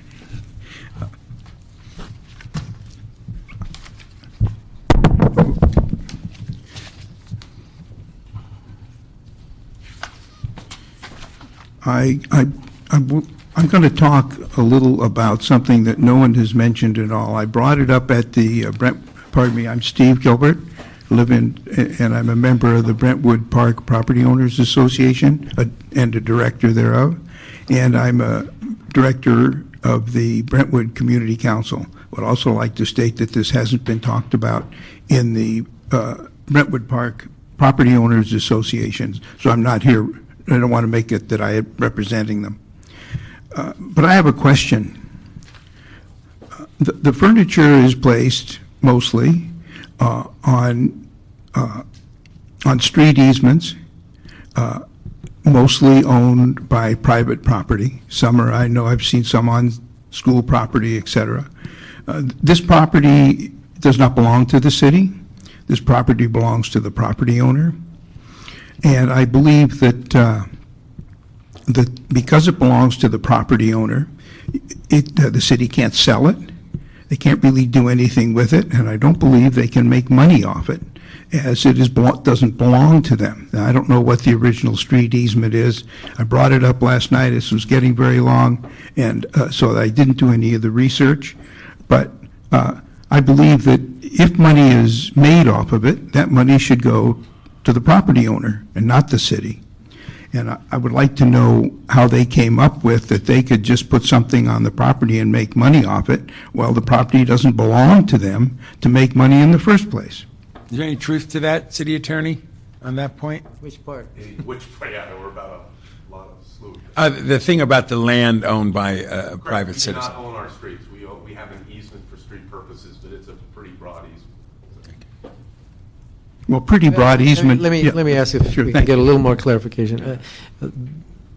Why else have an easement if you can't do anything with it? I mean, the purpose of easements is to allow an outside entity to make utilization for the social benefit of the site where the easement is. That's the definition of an easement. Why else have them? So I disagree with you on the first part of your statement that the city doesn't have the right to do whatever they want with the easement. That's exactly the purpose of the easement. But on the issue of whether the owner should get some kind of benefit from it, that's new ground, and you might want to explore that, because I'm not sure anybody in the city is going to explore that for you. You want to finish your statement? Or you're finished? You can interact. You can do whatever you like. I thank you for the comment, although I have a cognitive problem and I can't think as fast as you guys. Hey, you take your time. And I never could. No, I think that's all. I mean, this is the only thing I was going to bring up. Everyone else has talked about the same things and that bother them. I agree with them that the visibility problem, I had that once. I started across the street because I didn't see the car coming. Well, of course, I didn't see it. It was behind the advertisement. But I think, to get back to my subject of private property, easements are given for certain things, utilities, roads, sidewalks. I don't think they're given blanket for everything. But you know more about that than I do. I'm not an attorney. I'm just an engineer. I don't understand those things. Engineer, I don't know either. Thank you. Appreciate it. Thank you very much. Mr. Alcone, what I'd like to do, because this will continue a little bit further, there were issues we went through. I was the only member, that if I could get you to go for it, then you don't need 10 votes on the council for some of these mundane issues. Adam, would you take us through it and see where Mr. Alcone is on them? We would need an additional vote on items 1, 2, and 3, All three of these were approved by Councilmember Rosendahl. What are, Alley vacation in CD9. oh, I have no problem with those. An alley closure in CD10, and a streetscape project in CD1. No problem. Then Councilmember Alarcon concurs with Councilmember Rosendahl for items 1, 2, and 3. Good, very good, very good. I want to read for the record as we go back to item number 4, an email that I just received. And this is, I want to share with you that my Brentwood Village Chamber Board members and myself are looking forward to the street furniture being set up in Brentwood Village. While I can appreciate the view and the opposition shown by the BCC, I'm trying to make lemons out of lemonade, as does my BCC board. I feel the community should have been consulted with regards to deadlines, sizes of street furniture, and all the design details of the furniture and their set locations. However, now that the deal is done, I hope that Brentwood Village will benefit from the furniture, and the monies the city earns from this contract are so small, 11th District area will become more beautiful and patron-friendly. Thank you for your hard work. I look forward to working with you. Regards, Jennifer Wenger Tertian, Brentwood Village Chamber President. Okay. I'd like the Dakota folks come on up and discuss this. You've heard everything that you've heard, that we've heard, and we'd like your comments and your reaction to all of it. And state your name for the record. Good afternoon. My name is François Agnon with CBS Deco. I've been working on this contract for the last 7 years, and the reason why the contract has been working, but as you mentioned earlier, the contract works in such a way up to today that we have been able to secure only a limited number of permits. So the city is getting a percentage of the money and the services that there was envisioned under the original contract. I fully realized, I've been to not thousands, but maybe hundreds and hundreds of meetings. I met with a lot of members of the community. Most of the people who talked today, I met with them on the field. I know the opposition. I'm fully aware of it.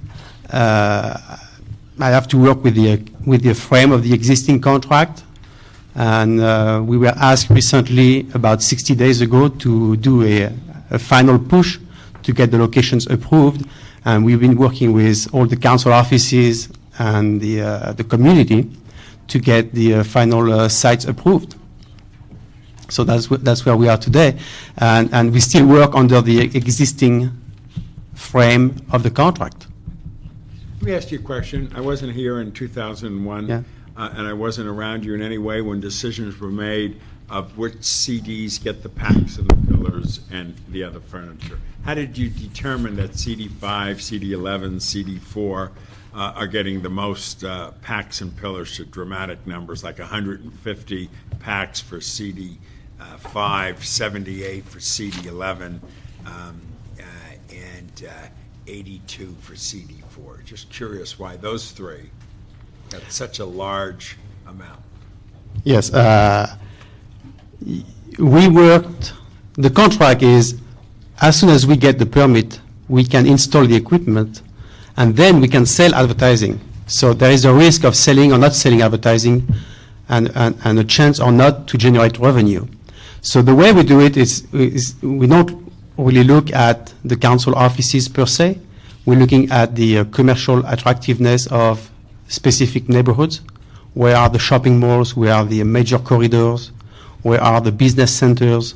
And that's how we define the locations. So when was that decision made? How long ago? We started in early January 2002. We knew, and everybody knew in the city, that some specific district will get more furniture than the others, and we have been applying for permits. But for your information, some district, you apply for 50 sites, and they're going to approve 47 or 50 sites. So there is no need to apply for additional ones, because you get everything that they approve right away, because either they ask for it or we proposed. Some district, because we know there was some resistance, we proposed a palette of locations. So sometimes we propose like in one neighborhood, let's say like 25 sites, knowing that we might get only 15. But under your proposed list, it will still say 25. But there is some room in your mind, as life has changed since 2001, and I know that other districts have more vibrant business districts, other districts have more mixed-use developments happening, other districts are very proud of how their district has evolved in a bunch of years, that it's quite possible for you to take a look at your numbers for certain CDs and move it around a little bit at this point? Have you looked around the city lately in some of these other districts? Just for instance, CD7 as an example. No, we go to CD7 and they approved all their. You only want to put 16 packs in his district. That's correct. Yeah, well, why? You know, we look at where all the commercial attractiveness from the shopping mall and the stores, and where the Starbucks and the Gap of this world have their offices and their store, and that's how we generate the list. The list has evolved over the last 7 years, but you're right. I mean, it's not like it's it could be changed.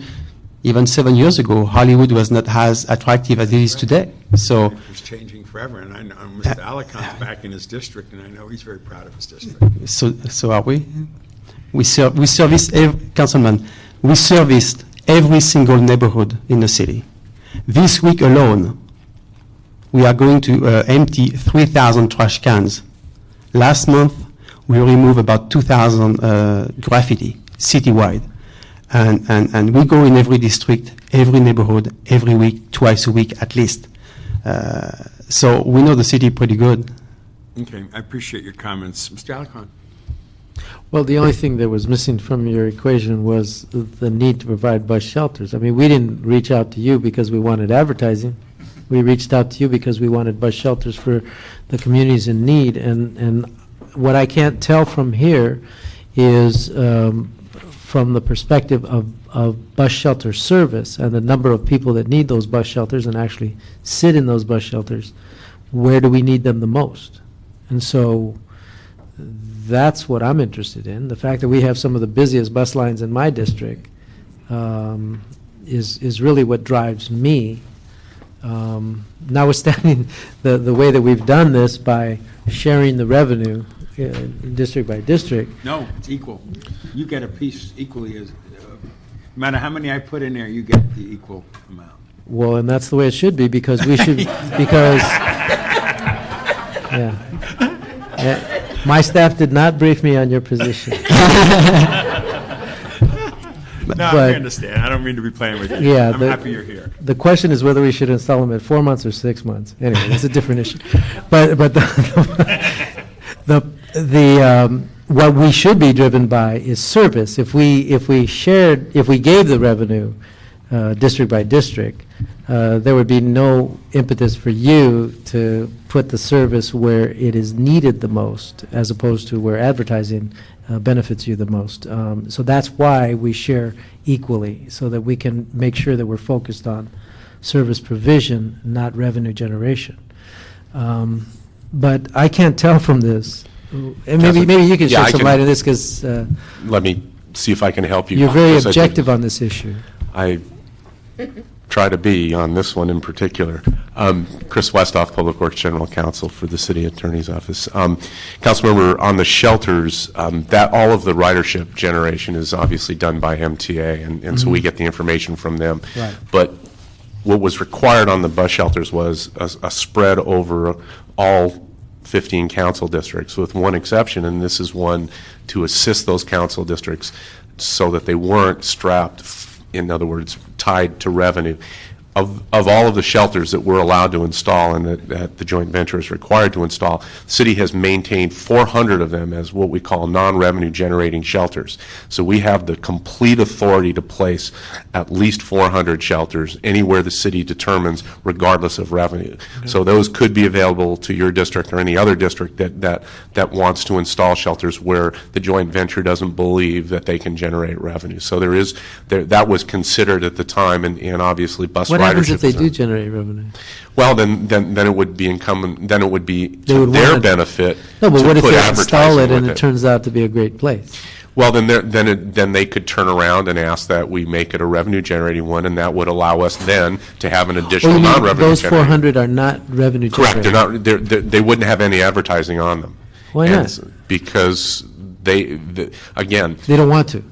they have chosen not to request them at those locations. The Huh. city can place 400 shelters Yeah, no, without I get that, revenue. I get that. I'm Yeah, just saying, yeah. it might turn out to, or somebody builds a Best Buy behind the shelter, next thing you know, you want to go there and. They could then make the request to make it a revenue-generating shelter, and what that would do is add another non-revenue generating Mm-hmm. Right, into right, our bank so that Okay. we could then place Yeah, it somewhere else. and this is exactly what I can't tell by looking at And you this can't chart. tell. You would need information, and maybe Lance can. So we don't know from- which from of MTA. these approved and actually installed shelters fit into that category. No, most of these are all requested by them, Okay. and so these all have advertising. Have we, The how many of non-revenue the 400 generating. have we installed? Lance? I think Francois might be able to answer that a little bit better, but we've installed approximately 350 new shelters since the program started up. I do believe that there's a certain percentage of them that are non-revenue generating. I don't believe it's 10 or... 350. Total. Citywide. Out of about 1,200 that they are required under the contract to I'm install. trying to figure out, because this says install, what does this mean? Where it says installed 646. Right, so that's a total number of installed pieces of furniture citywide. And Not it just the bus includes- shelters. Right. There's 509 installed, Lance, according to this. Oh, I'm there it sorry, is. yeah, There's 509 installed out of the 1,200. See, we had 1,200 existing shelters, and then we had approximately 1,200 new shelters, 1,250. Of the 1,250 new shelters, 400 of those can be non-revenue generating. Well, how many of those did we install? Francois, how many non-revenue have you installed? As of today? Yeah. For the last 3 years, I think we have installed about 68, 70 as of today. So there are a But lot of non-revenue. when do we do the 400? Whenever the Because city chooses. what I'm thinking is that those 400 are the ones where we determine we need the service, notwithstanding their need for advertising. That is exactly So, what the thinking of the so CMA's we've office. only done 68 Correct. out of the 400, and my question is why? Part of that has to do with the delays we've been encountering with the contract, in a sense that we haven't reached a specific milestone in the contract that will then allow us to mandate that CBS Dakota start installing a certain amount of furniture citywide. Okay, tell me what that threshold is. Where Benchmark. where we're delayed at right now is, quite frankly, with the pillars. We were supposed to have 100 of the pillar permits 2.5, actually 3 years ago, and also with the PACs. We were supposed to be fully permitted with the PACs as well, and both of those are behind. So the 400 isn't automatic, it's... No, it's in the only- total contract, yeah, and- absolutely, and I mean, that's where we have run into the The wall rub, in terms the of, rub. correct. It's, if we want the revenue and if we want the freedom to install those 400, then we're going to Yeah. need to meet our obligations under the See, contract. we get lost in these conversations about the revenue. Right. Because You're right. we like to spend it. That's what we do best, spend other people's money. But, You might do that best. I don't know about me. oh, I'm sure you spend your fair share.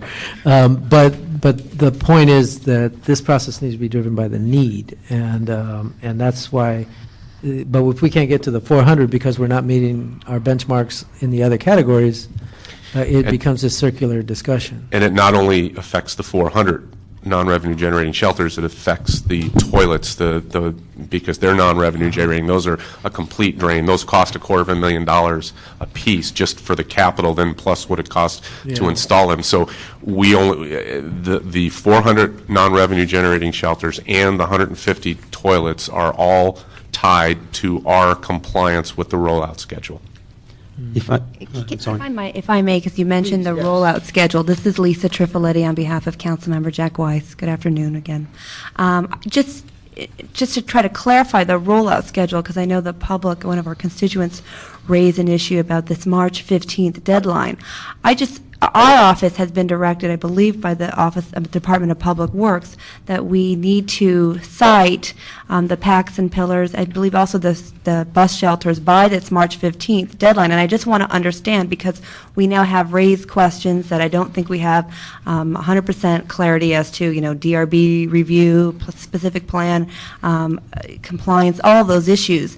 What is the March 15th deadline? Because that is what we have told the public, given the direction from the department. I just want to understand that clearly. Now that we're two members, we can talk within the context of the committee. The committee is not going to take action today unless Mr. Alarcon and I would decide to take action. What I intend to do is hold it in committee and continue the discussion. When we found out that the formula is based on reality of what's on, we are getting cash flow, we are getting money. We obviously would like to meet the goals and get it all done. But frankly, the way I operate is my community buy-in is a critical part of the decision-making process. In this PAC business, my folks in my district, just so you can see the numbers here, just to tell you about PACs, CD11 is being asked to have 82 PACs. Right now, we have in the process 71. So it's not like we're resisting the concept. But what we totally resist, and the council member does totally resist, is areas where community finds them unacceptable. I'm not going to shove things down anybody's throat, period. Be it San Vicente Corridor, or be it up in the Palisades, be it in some blocks in certain neighborhoods and other parts of my district that don't want it, because quality of life and character scale of neighborhood is relevant to neighborhood councils, to the homeowner groups, to the civic and social groups, to people within our communities. We have aggressively moved. I've had one of my staffers driving around for days now, and we've got lots of cooperation coming. Frankly, what we did at this committee was take something that wasn't going anywhere and brought it back into the energy level where we've seen great progress made. So great progress has been made throughout the city.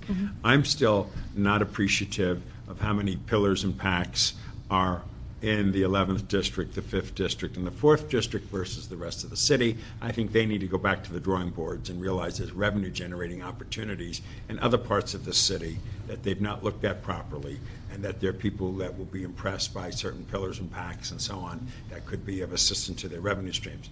We're not here to really make any decisions on that. But what we're using this moment as, frankly, is a community update, a city council update, factual update, and then the series of questions that your boss has submitted and that I've submitted and that the community has asked. We expect to get some of those answers back.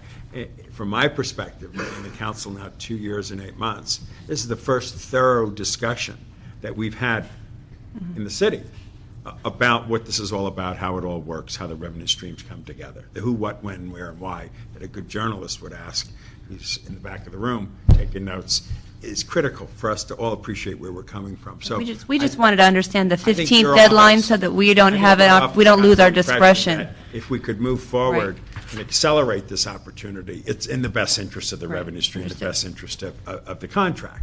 But that's the level of where we're at. If I could add to this discussion that I bring it back to the issue of need. We have senior citizens who are standing out in the sun and rain, who don't have automobiles, don't have the luxury of having a choice between mass transit and automobile. They are forced to use the bus. And I see them all the time in my district. We have the opportunity to create 400 shelters to serve them, but those opportunities are being slowed down because we are not at maximum deliverables for all the other council districts.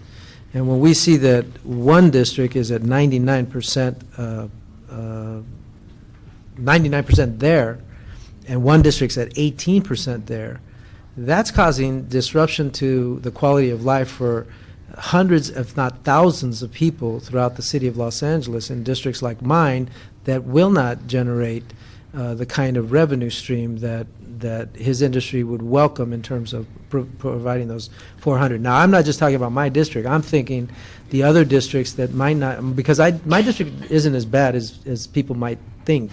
It actually is. More pillars and PACs for him. No. It actually from a home ownership ratio is at 55%, which is one of the higher in the entire city of Los Angeles. So the quality of life is not too bad. But when you talk about Boyle Heights, when you talk about South Central, when you talk about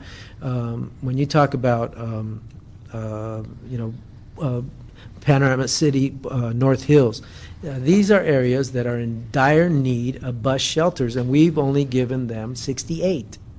And it seems to me that we all need to pitch in so that we can get these shelters. And maybe we negotiated a bad contract going in. Maybe that's part of the problem. I'll say that.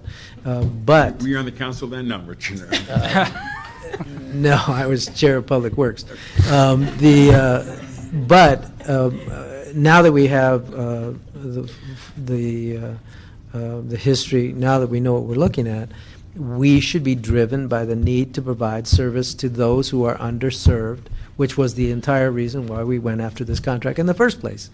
Not for the revenue generation. We wanted to provide the service. And I think it's a shame that we've only been able to build 68 shelters when we should be closer to 400. Because, like I said, I think everybody in this room has seen people standing in the rain waiting for a bus. And I can tell you, on San Fernando Road, there are hundreds of people every day at 6 o'clock in the morning or at 10 o'clock at night waiting for buses without the benefit of even a chair. There are plastic chairs from the local Home Depot that they are bringing to leave because they have more concern for people who are waiting at the bus than some of our council members who are not bearing their burden. And it's really a shame that we're in this situation, and I only hope that as we move forward, we can be much more successful. And I think we've put in place some policies to help us get there, but let's not take the eye off the ball. The ball is providing service, not generating the revenue, which I think is important, but it's secondary to the provision of service. Well, what I'd like to propose, colleague, on this is that we have another report back. I know council districts are vigorously working on this. Now that I know we're not stopping a revenue stream, we just get more revenue stream as we get more in place, which is very clear to us. And so, Adam, when is our next meeting? Our next meeting would be March 19th. March 19th. And what I would like the department to do between now and the city attorney's office and everybody else is between now and March 19th to continue and give us another report back as to what we've taken in, where we're at, and where we need to go. Committee members, I just wanted to make a clarification on the action that the council took on January 15th when they instituted the 60-day deadline. The 60 days was set as the goal for getting all the permits approved that were outstanding, as you well know, with the thought that we have the April 30th deadline looming out there for getting all the permits actually formally approved by the city in order to qualify for getting the chunk of money that will be withheld from us if we don't meet that obligation. So that's why the 60-day deadline was established, so that the council could then take an action, whatever it chooses to do, in order to move ahead, in order to reach that goal of getting all the permits that are outstanding approved by April 30th, because there are some other steps that need to be taken, including, as Lance mentioned and Betsy Weissman from Planning mentioned, that there are other departments, once the council offices give their initial approval to the siting permit request, that then the departments have to have an opportunity to review those permitting requests. And then we can actually be in a position to issue an actual permit. Right. Appreciate that.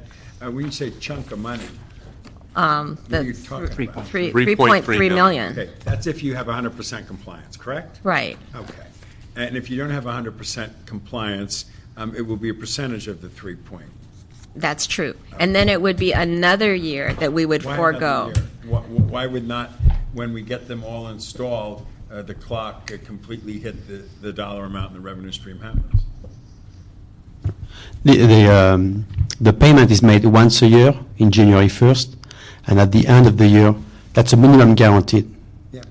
At the end of the year, if we calculate if 20% of the revenue generated within that year is higher than the minimum guaranteed, we pay an extra amount of money back to the city. Right. That's what we've been doing for the last 3 years. So January 1 is already gone. We're now. Well, Except like there is this the April 30th deadline is the key. That is when. January money? Yes. Correct. There's a grace period. There's a grace period. Until. Because we anticipated perhaps needing an extra 4 months in order to finalize permits that weren't quite there on January 1st. And so that was built into the contract. It's what we call the escrow period. Sure. Well, maybe we need to bring it before the full council for a discussion, but the bottom line is, as we install these pillars and packs throughout the city, the clock ticks when they're put in, and then the readjustments are made at the end of the year. There's another factor in here that we need to be careful not to miss, and that is that there are a number of types of furniture that need approval. And if we approve all the shelters but don't approve the packs and the pillars, they're not going to install the shelters. They are all tied together. It's part of a package, and the reason it's part of a package was because from their perspective, and it was negotiated with the chief legislative analyst, referencing Mr. Alicon's comment about the contract, I can tell you this was negotiated by Mr. Deaton, and with all due respect, if I were negotiating a contract, he's the man I would choose to negotiate my contract, because there is no better negotiator for the city, or has there ever been in the history of the city than Ron Deaton. So Mr. Deaton negotiated the lion's share of the. But I don't think CD 11-5 felt that good about it. Well, again, he represents the entire city of Los Angeles. But when he negotiated the contract, and the joint venture said they needed to have all of the furniture tied together, not just shelters. If we wanted just a shelter program, we could have negotiated just a shelter program, and it would have been a lot less revenue. So they all tie together. So if we give them all the shelters, but we don't give them the packs, we're not going to get the percentage of money. But I want you to relook at your percentages of packs and pillars in the 15 districts, because there are districts that could handle the revenue stream development that you would want. It's pretty easy to think of Brentwood and Bel Air and stuff like that. Any person from anywhere can think of that. But when you walk the streets, drive the streets, see the neighborhoods, hear what Mr. Alicon talked about, his community as well, there might be some pillars and packs that could go somewhere else.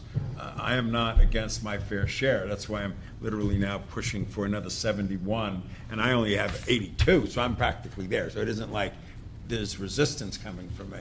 But I truly believe that communities must be respected, period. That's where I come from. And secondly, there needs to be a better distribution under the new days of the last 7 years of how the city's vibrant and grown in other parts, that you need to reconsider some of your pillar and pack locations into other CDs. The shelters, Mr. Alcon's absolutely right. I mean, we should have all the shelters up now.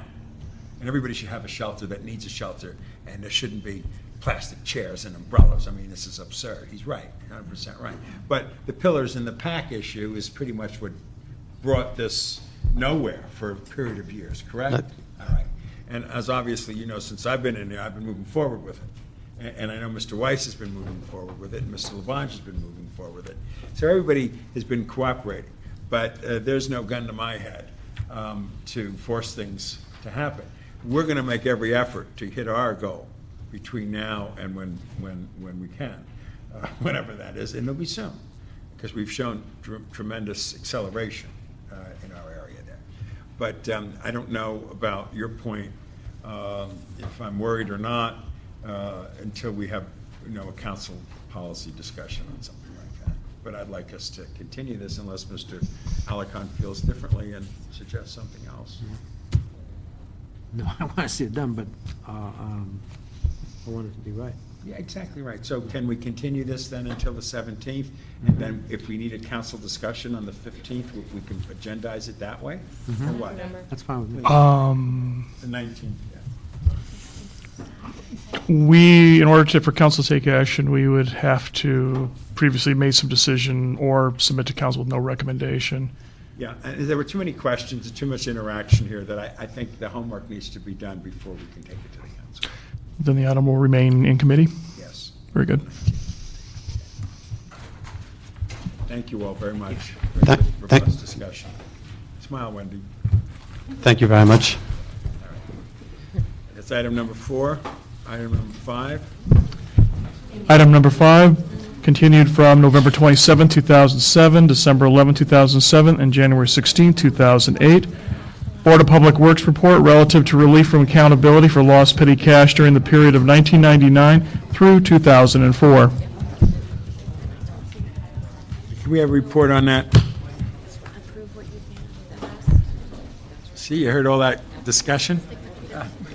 Well, that was very interesting. Bet you'd like it. Since we do the accounting for the Street Furniture Revenue Fund. That's right. Well, maybe we should have put you on the hot seat for a few Craig questions. Bloomquist, Director, Public Works, Office of Accounting. At the last meeting where this was continued 45 days, the committee requested the city attorney to provide a report on the possible recovery from individual employees who are assigned the custodianship of petty cash funds to determine, whether any losses that are under their custodianship could be collected personally from those employees. I have not seen any report from the city attorney's office at this point in time. How much petty cash are we talking about, 1999, 2004? We're talking about a requested approval to the relief of the accountability of $874.99, which represented 5 individual losses during that 6-year period. And each year, we turn over about $64,000 in payments and approximately 2,000 transactions.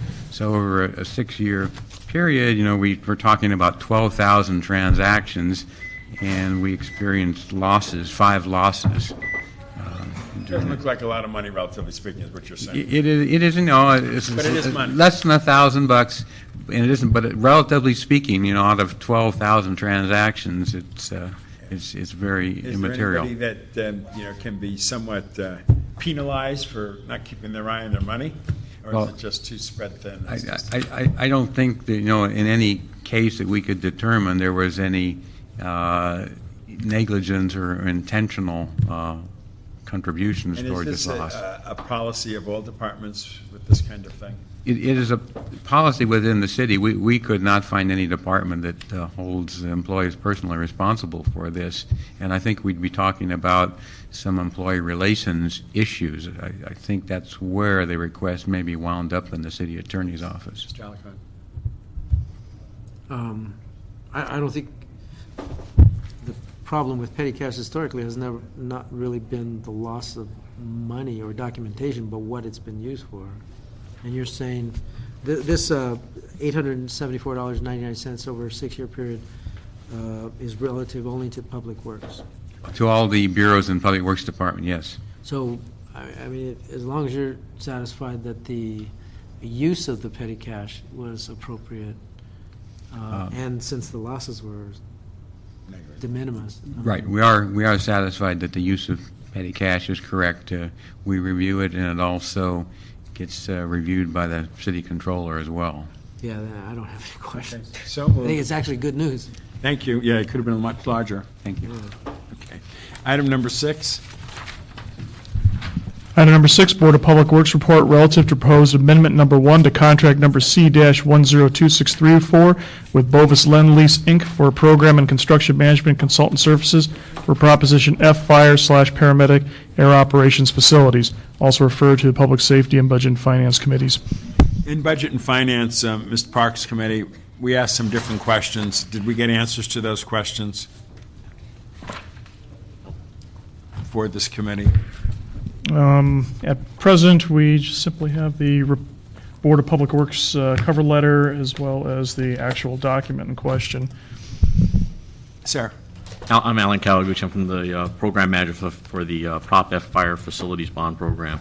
I didn't communicate anything written-wise, I just was going to do it verbally because we did look for the information. Good. One of the items that they had asked for was what amount of these contract MBE, WBEs were actually omitted or not omitted, were taken over by city contracts. We did break it down. When Bovis Lend Lease originally submitted to the Bureau of Engineering for this work, proposed $13.3 million, they had Land Acquisition Services, which is an MBE firm of Cosmont Realty, which their job was going to be to site, locate items, do appraisals, and negotiate the dollar values. Their subcontract agreement that they had was for $1,774,800. Of that amount, because General Services took over that duty, the Cosmont Realty only invoiced Bovis and in turn the city roughly about $29,000. If you take that number out, that represents almost 13% of Bovis's MBE WBE numbers. The other items that was also taken out of the Bovis contract or they proposed on was community outreach. They proposed very heavily in this area because they felt, again, with all the land acquisitions we would have, that, again, we would be purchasing homes, maybe go through condemnation or eminent domain, that the outreach would be very important. They had allocated approximately $1 million for community outreach between one MBE firm of Catalyst Communication, about $475,000 to Murkow Communications, and about $50,000 to Harris Company. If you took those items, again, that totals almost 5% of the MBE WBEs. The other areas that they were impacted for was also the technical services. They had an MBE firm of Storms and Lowell who proposed roughly about $315,000. Storms and Lowell informed Bovis that they didn't have any personnel to do the work. The other item in the technical service was Aegis. Bovis had a dollar value of about $170,000 for security systems, which General Services took over. So these items were eliminated from their contract, which impacted their MBE, WBE numbers. The game plan that they had asked is we did go back to Bovis Lend Lease and ask them about rearranging the schedule to see what we can get down, to have them do some other work. Do want to add, because one of the items was said lessons learned. We were watching the contract very closely. We understood that these impacts were impacting their participation. We did ask Bovis Lend Lease to go out with a second outreach program, and it wasn't just advertising in the newspaper. They actually took an MTA and a Caltrans, and they actually mailed it to the people. And for the firms, we had asked them if they didn't respond back, can you please call them and ask them why they didn't respond? And again, they got caught in this time frame where the construction industry was just booming, and everyone just had people. They couldn't hold on to people. It became almost like a hired gun. Someone would move, they move again, and they just weren't able to do this. What we ended up doing is almost directing, not almost, we did direct Bovis to say, pick up these other firms. Black and Beach was one of them. Another one was Carter Burgess, because we needed construction managers, because as the land started taking us a little longer to acquire, what ended up happening was the construction started stacking up on top of each other, and at one point we had as many as 14 fire stations in construction at one time. We didn't have enough city staff to take it, so we asked Bovis again, get construction managers. That's why they went out with this outreach. Of all the firms that they sent out to, and that was over 100 firms that were solicited, only 6 responded back, and many of them had said because they don't have the personnel, they were busy with other commitments. So I think they made the effort to try to augment their MBE, WBE. Again, we went back to their contracts. We did look it over very closely, and Bovis had agreed, and I do have someone from Bovis Lend Lease here, where we can actually move some other items into the MBE numbers. And what we would do is they can adjust their numbers a little bit in terms of trying to get work over there. Originally in their proposed amendment, they were going to only have a pledge of about 2.98%. Let's see, take that back. Yeah, 2.98% in the MBE. By shifting some money over, they will have a value of about 5.73. In the WBE, it was at 3.95, and they were able to increase that up now to, in this modified version, to about 4.91%. So they are going to try to move money over. We did look at, there's not a lot of areas because we're towards the end of the program at this point. In terms of what that means is that a lot of the work that we have is very specialized work, and what we consider what we call fixed costs. They can't give this to subconsultants at this point. A good example is like lead commissioning. If we send this over to a subconsultant at this time, we're taking a risk of losing our certifications because The other firm would have to then pick it up. They don't have the documentation. They didn't start from day one. The USGBC is very particular about getting one firm to document everything along and at the very end submit all the paperwork. So we listed those items as don't touch those because we don't want to jeopardize that. Appreciate everything you've said. I'm going to put 4 questions for the record, if you want to answer any of them on this. How much work was eliminated from Bovis when GSD and LAFD took over parts of their work? Like I said, it totals up to approximately over $3 million. $3 million. Please provide a game plan to increase MBE, WBE participation. And we did go ahead and shift the work over to increase the percentages up at this point. The 4 point something. Yes, from the MBE numbers of about approximately 2.98 has gone up to 5.73, the WBE from 3.95 to 4.91. Right, and as you also mentioned, has contract compliance addressed any lessons learned from what happened with the Bovis contract? We were in concert with, I do have some from contract compliance, and again, we feel that we kind of were on top of the contract. We did what we needed to do in terms of try to increase the participation by that second outreach. Yeah. And does BOE expect that Bovis can complete its project with just the additional $4.56 million in additional funding? Absolutely. No more questions, Mr. Alton? So moved. Thank you so much. Thank you very much. Great. Any public comments, anybody? No public comment at this time. Meeting is adjourned. Thank you, Mr. Alcon, for joining me. Appreciate it very much.